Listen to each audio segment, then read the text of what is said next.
Bismillahirrahmanirrahim. Assalamualaikum warahmatullahi wabarakatuh. Kali ini saya akan membahas materi lanjutan dari yang kemarin ya. Kalau yang kemarin kita udah membahas tentang suhunya. Nah, sekarang kita akan membahas tentang kalornya. Nah, kalau kita membahas tentang kalor, apa yang akan kalian pikirkan coba? Kan kalau kemarin suhu itu adalah suatu tingkatan atau derajat panas dinginnya suatu benda. Nah, kalau kalor apa? Nah, kalau kalor di sini bisa kita katakan energi katanya atau energi panas. Bahkan Joseph Black mengatakan bahwa kalor itu merupakan fluida katanya atau fluida kalorik. Nah, maksudnya apa? Fluida itu adalah zat mengalir ya. Jadi, fluida itu sesuatu yang bisa mengalir. Nah, karena memang betul yang disebut dengan kalor tadi sudah saya katakan dia adalah panas dan sifatnya dia bisa mengalir. Kemudian, kalian tahu tidak panas itu mengalir dari mana ke mana? Jelas dari tempat yang panas ke tempat yang dingin ya. Nah, yang akan kita bahas di sini adalah tentang energi kalor. Kenapa kita bahas tentang energi kalor? Kalau misalkan nih ada sebuah benda diberikan kalor, apa yang akan terjadi? Macam-macam ya yang sudah kita bahas sebelumnya. Maka benda itu ada yang berubah dari sifat termometrik bendanya ya. Contohnya di sini ada gambar es. Nah, si es ini dia katanya dikasih kalor atau dikasih panas, kemudian dia akan berubah wujud ya. Kenapa dia bisa berubah wujud? Siapa yang merubahnya? Yaitu tadi, kalor. Berarti kalor itu punya sesuatu atau punya tenaga yang digunakan untuk merubah sebuah benda. Nah, kekuatan itulah di dalam fisika disebut dengan energi. Oke, sekarang kita bahas energi dulu ya. Tadi kalau misalkan saya ambil contohnya itu adalah es, maka es akan berubah wujud, ya kan? Nah, sekarang kalau misalkan saya ambil contohnya itu adalah air di sini, maka dia akan mengalami perubahan apa? Dia akan mengalami perubahan suhu ya. Jadi, energi kalor di sini atau disimbolkan dengan Q memiliki beberapa jenis tergantung fungsinya. Nah, yang pertama itu ada kalor jenis atau kalor yang digunakan untuk merubah suhu. Nah, seperti tadi yang saya contohkan ya, misalkan ada panas atau kalor yang diberikan kepada air, maka air itu akan berubah suhunya ya. Nah, maka nilai kalor yang digunakan untuk suhu itu besarnya sebesar Q sama dengan M dikali C dikali delta T, atau saya sering menyebutnya dengan Q macet gitu. Jadi kalor itu memiliki rumus yang berbeda-beda ya, tergantung dari penggunaannya. Nah, di sini kita lihat Q sama dengan MCAT keterangannya. Q itu adalah jumlah kalor dengan satuan joule atau kalori. Kemudian M di sini adalah massa, ya, massa dalam satuan kilogram. Boleh dalam gram. Tapi dia tergantung dari C-nya. Apa itu C? C itu adalah kalor jenis benda ya dengan satuan joule per kilogram Kelvin atau kalori per gram derajat Celcius. Nah, kalor jenis itu apa sih? Kalor jenis adalah kemampuan dari sebuah benda untuk menyerap panas setiap gramnya atau setiap kilogramnya. Jadi, semakin besar bendanya, mungkin bisa jadi penyerapannya akan semakin besar ya. Kemudian ada delta T. Apa itu delta T? Delta T adalah perubahan suhu dengan satuan boleh Kelvin, boleh juga derajat Celcius. Nah, kemudian yang kedua itu ada kapasitas kalor ya. Kapasitas kalor ini dia disimbolkan dengan C. Nah, apa sih kapasitas kalor? Kapasitas kalor itu adalah kemampuan benda untuk menyerap panas setiap satuan derajat. Nah, nilai C di sini dia besarnya itu sebanding dengan besar kalor jenis, atau C sama dengan M dikali C. Sehingga kalau kita kembali ke rumus yang Q macet tadi yang digunakan untuk merubah suhu ya, maka dia bisa berubah rumusnya. Menjadi gimana? Menjadi Q sama dengan C dikali delta T. Jadi, kalau misalkan kalian nanti ketemu soal nih, yang diketahuinya itu kapasitas kalornya. Nah, kalian gak perlu repot-repot mencari massa dan kalor jenisnya ya. Kalian tinggal langsung saja kapasitas kalor dikali dengan perubahan suhu. Nah, untuk keterangan-keterangan dari rumusnya sama seperti yang Kimaca tadi ya di sini. Nah, kalor yang kedua tadi kan dia digunakan untuk merubah suhu ya. Nah, sekarang yang ketiga, kalor di sini dia digunakan untuk merubah wujud. Contohnya di sini katanya ada es. Ketika es dia diberikan kalor ya atau panas, maka apa yang terjadi? Dia akan mengalami perubahan wujud. Yang tadinya dia itu bentuknya padat ya, dia menjadi apa? Dia menjadi cair ya. Kemudian contoh yang kedua itu ada mentega. Ketika mentega diberikan kalor atau panas, maka apa yang terjadi? Dia akan mengalami perubahan wujud juga ya. Yang tadinya dia bentuknya padat, dia menjadi cair. Kemudian selanjutnya ada lilin. Ketika lilin dia diberikan kalor atau panas, maka apa yang terjadi? Dia juga akan mengalami perubahan wujud dia. Yang tadinya bentuknya padat, dia akan menjadi cair. Jadi ketiga contoh ini dia mengalami perubahan wujud yang sama ya. Yang tadinya dia bentuknya padat menjadi cair. Nah, di sini perubahan wujud zat itu dia dikategorikan menjadi dua. Ada melebur atau membeku, kemudian yang kedua ada menguap atau menyublim. Kita bahas satu-satu dulu. Nah, yang pertama di sini itu ada melebur atau membeku ya. Nah, untuk melebur dan membeku ini dia memiliki nilai kalor yang digunakan itu sebesar Q sama dengan M dikali L, atau saya sering menyebutnya itu dengan Kumel. Dengan keterangan Q itu adalah jumlah kalor dengan satuan joule atau kalori, kemudian M ini adalah massa benda dengan satuan kilogram atau gram, dan di sini pun ada L katanya. L itu adalah kalor lebur atau kalor laten dengan satuan joule per kilogram atau kalori per gram. Jadi kalian di sini tidak perlu menghafal nilai dari kalor lebur suatu zat ya, karena mereka memiliki nilai masing-masing. Nah, yang kedua di sini ada menguap atau menyublim. Nah, untuk menguap atau menyublim di sini nilai yang digunakan itu adalah sebesar Q sama dengan M dikali U, atau saya sering memanggilnya dengan kamu. Dengan keterangan Q dengan M-nya itu adalah sama ya. Jumlah kalor dengan satuan joule atau kalori, kemudian M adalah massa benda dengan satuan kilogram atau gram. Kemudian U di sini adalah kalor uap dengan satuan joule per kilogram atau kalori per gram. Nah, untuk nilai U ini sama seperti tadi yang kalor lebur ya. Kalian tidak perlu menghafal karena setiap zat itu memiliki nilai masing-masing. Nah, tetapi harus ada sesuatu yang kalian pahami di sini. Kenapa? Karena seperti es, ketika dia diberikan sebuah panas, sebenarnya belum tentu reaksinya itu langsung melebur, tetapi ada reaksi-reaksi tertentu dulu. Nah, di sini kalian harus tahu perubahan wujud dari sebuah benda ya. Kita ambil salah satunya itu tadi es. Nah, kalau misalkan kita punya es, ketika dia diberikan panas, maka dia tidak langsung berubah sebenarnya. Nah, supaya lebih paham, kita lihat kurvanya aja. Coba kita perhatikan kurva perubahan wujud zat di sini. Nah, misalkan kita ambil contohnya perubahan wujud zat pada es ya. Nah, ketika es ibu berikan kalori sebesar negatif 5 derajat Celcius.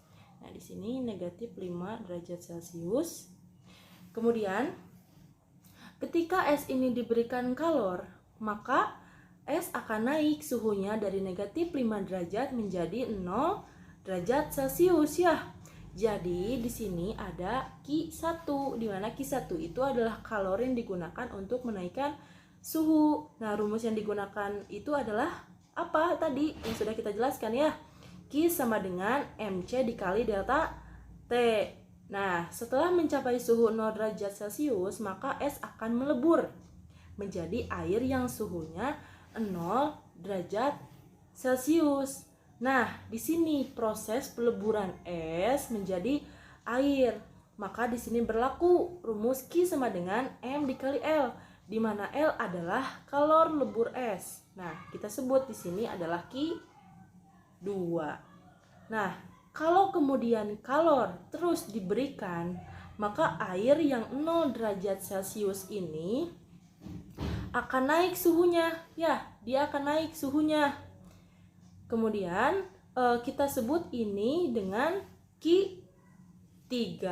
Nah, taruhlah sampai mendidih dia menjadi 100 derajat Celcius ya.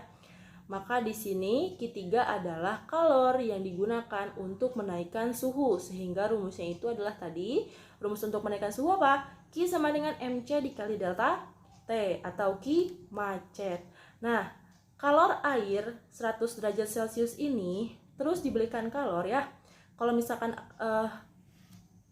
misalkan air yang 100 derajat Celcius ini terus diberikan kalor, maka air itu akan menguap menjadi uap air ya, gitu. Nah, di sini berlaku Q sama dengan M dikali U. Sebutan di sini adalah proses Q4. Nah, di mana U di sini adalah kalor uap ya. Oke, kita lanjut ke contoh soal supaya kalian paham. Nah, coba kita perhatikan contoh soal di sini. Nomor 1, sebanyak 0,45 kg air dipanaskan dari suhu 8 derajat Celcius hingga mencapai suhu 78 derajat Celcius. Jika kalor jenis air itu sebesar 4.200 Joule per kilogram derajat Celcius, maka di sini yang ditanyakannya banyak kalori yang dibutuhkan untuk memanaskan air tersebut dalam satuan Joule katanya. Ingat, kalau ada soal cerita, kita harus tulis dulu diketahuinya ya. Di sini katanya di soal dia diketahui masanya itu sebesar 0,45 kg katanya.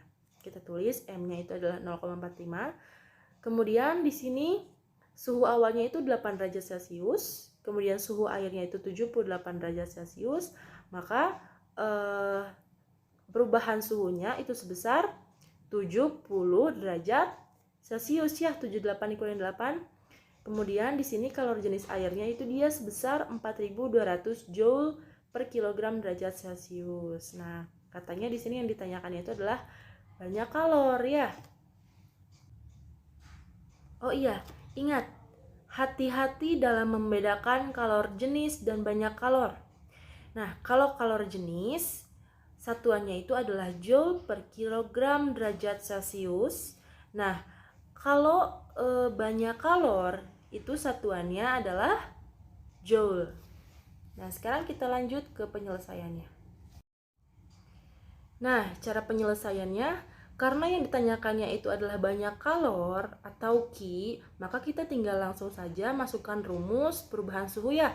Q sama dengan M dikali C dikali delta T, di mana M-nya tadi itu adalah sudah diketahui sebesar 0,45, kemudian C-nya atau kalor jenisnya itu adalah sebesar 4.200, kemudian dikalikan dengan perubahan suhunya tadi berapa?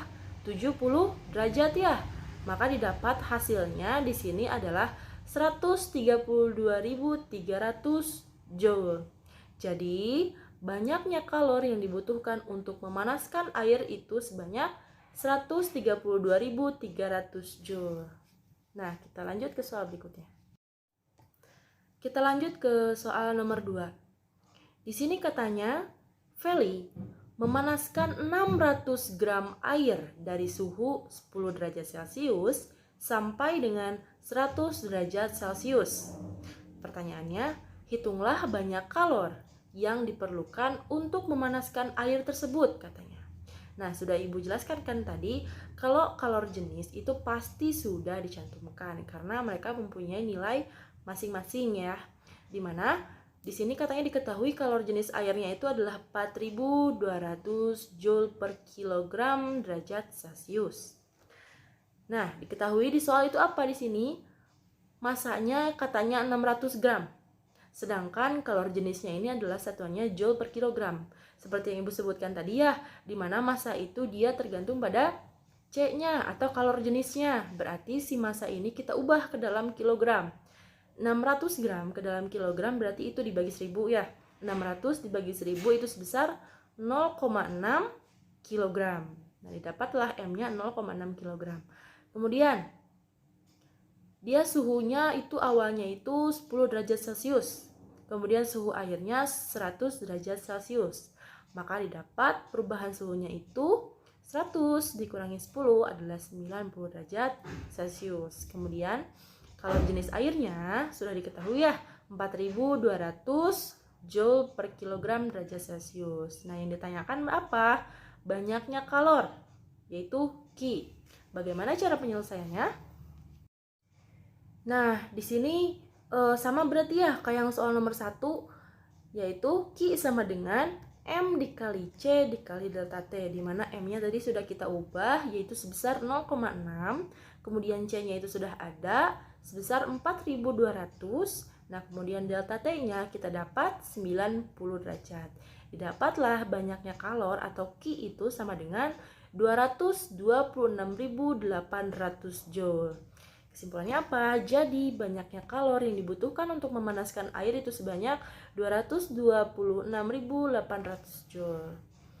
Nah, kita lanjut. Lanjut soal nomor 3. Di sini katanya Bastian memanaskan 10 gram emas yang kalor jenisnya itu adalah 130 Joule per kilogram derajat Celcius selama beberapa menit, sehingga emas mengalami kenaikan suhu sebesar T derajat Celcius. Jika energi kalor yang diperlukan untuk menaikkan suhu emas adalah sebesar 65 Joule, pertanyaannya, tentukan besar kenaikan suhu emas tersebut. Nah, kan di soal sudah diketahui ya, masanya itu adalah 10 gram, berarti kita ubah ke kilogram, karena kita lihat satuan si kalor jenisnya ini adalah kilogram. Jadi masanya kita ubah juga satuannya ke kilogram. Nah, tinggal kita bagi ya 1000, jadi 10 dibagi 1000 itu hasilnya 0,01 ya. Ini maaf Ibu, nolnya kurang 1, harusnya 0,01 kilogram. Didapat masanya itu berapa? 0,01 kilogram. Kemudian diketahui apa lagi? Diketahui kalornya katanya ya, sebesar 65 Joule. Ya, kemudian apalagi? Kalor jenisnya atau C. C itu sebesar berapa tadi di soal? 130 Joule per kilogram derajat Celcius.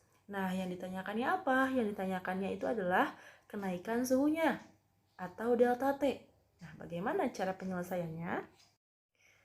Nah, kemudian bagaimana cara penyelesaiannya? Cara penyelesaiannya kita tinggal sama saja masukkan rumus yang perubahan suhu itu ya. Q sama dengan M dikali C dikali delta T. Nah, sedangkan kan di sini kita yang dicarinya itu kan delta T ya. Berarti yang M dengan C ini pindah ya, pindah ruas. Jadi delta T sama dengan Q per MC ya. Kemudian tinggal kita masukkan saja angkanya. Q berapa tadi? 65 Joule. Kemudian masanya 0,01. Nah, kemudian kalor jenisnya sebesar 130. Tinggal kita operasikan saja di sini. Nah, coba kita lihat. 65 dengan 130 bisa kita sederhanakan ya. 130 dibagi 65 itu adalah 2. Kemudian 65 itu dibagi 65 sama dengan 1. Nah, 0,01 dikali 2 itu sama dengan berapa? 0,02. Makanya kita didapatlah di sini hasilnya 1 per 0,02 dikali 100 per 100. Kenapa 100 per 100? Nah, agar kita mudah mengoperasikan penyebut yang desimal ya. Nah, didapat di sini hasilnya 1 dikali 100 itu adalah 100, kemudian 0,02 dikali 100 sama dengan 2. Nah, didapatlah delta T itu sama dengan 50 atau 50 derajat. Nah, jadi kesimpulannya, kenaikan suhu emas tersebut itu sebesar 50 derajat. Kita lanjut. Sekarang kita lanjut ke soal nomor 4. Di sini katanya, alkohol sebesar 0 derajat Celcius bermassa 1 kg dipanaskan dengan grafik terlihat pada gambar di atas ya. Nah, kalau kalori yang dibutuhkan alkohol itu dari 0 derajat Celcius sampai suhu 78 derajat Celcius dan seluruhnya telah berubah wujud adalah, nah di sini katanya kalori jenis alkoholnya itu sebesar 2400 Joule per kilogram derajat Celcius. Kemudian kalori uap alkoholnya ini adalah sebesar 2,1 dikali 10 pangkat 5 Joule per kilogram. Nah, coba kita lihat grafiknya. Kalor yang dinaikkan dari 0 derajat ini ya menjadi 78 derajat Celcius ini kita sebut dengan Q1, yaitu kalor yang digunakan untuk menaikkan suhu. Nah, setelah mencapai 78 derajat Celcius, maka kalor akan menguap dari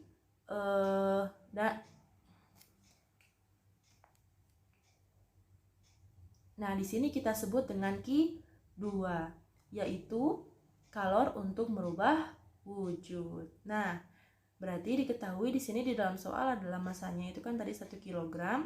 Kemudian kalor jenis alkoholnya itu sebesar 2400 Joule per kilogram derajat Celcius. Kemudian kalor uap alkoholnya itu adalah 2,1 kali 10 pangkat 5 Joule per kilogram. Berarti di sini yang ditanyain apa? Yang ditanyakan adalah Q total ya, karena seluruhnya. Nah, bagaimana cara penyelesaiannya? Tadi kan yang ditanyakan adalah Q total ya. Nah, berarti kita harus hitung satu-satu. Nah, pertama kita hitung dulu Q1-nya. Karena dia suhunya berubah, maka rumusnya itu adalah Q sama dengan M dikali C dikali delta T. Nah, kita langsung masukkan saja angka-angkanya. Di sini masanya itu adalah 1 kg, kemudian kalor jenisnya itu adalah 2400, kemudian perubahan suhunya atau delta T-nya itu adalah 78 derajat ya. Nah, 78 dari mana? Itu dari 0 ke 78 ya tadi suhunya. Kemudian didapatlah hasilnya 187.200 Joule, atau kita ubah ke kilojoule menjadi 187,2 kilojoule. Nah, dari mana didapat? Kita tinggal bagikan saja 187.200 dibagi dengan 1000, didapat hasilnya 187,2. Kemudian Q2-nya, karena dia berubah wujud, maka rumusnya yang kita pakai adalah Q sama dengan M dikali U ya. Dia berubah wujud jadi uap. Nah, di sini M-nya sudah diketahui bahwa M-nya adalah 1 kg. Kemudian kalori jenis uapnya itu adalah 2,1 kali 10 pangkat 5. Maka didapat hasilnya Q sama dengan 2,1 kali 10 pangkat 5 Joule. Nah, kita ubah ya ke kilojoule biar sama. Maka si 10 pangkat 5 ini kita pecahkan. Jadi 10 pangkat 2 dan 10 pangkat 3 ya. Karena 10 pangkat 3 itu adalah 1000 itu adalah kilo ya, maka didapat 2,1 dikali 10 pangkat 2 kilojoule, atau kita dapat hasilnya Q sama dengan 210 kilojoule. Sehingga jika kita totalkan dari Q1 dan Q2 itu adalah 187,2 ditambah 210 sama dengan 397,2 kilojoule. Jadi, kalori yang dibutuhkan alkohol itu sebesar 397,2 kilojoule. Nah, untuk satuan ini boleh joule, boleh kilojoule ya.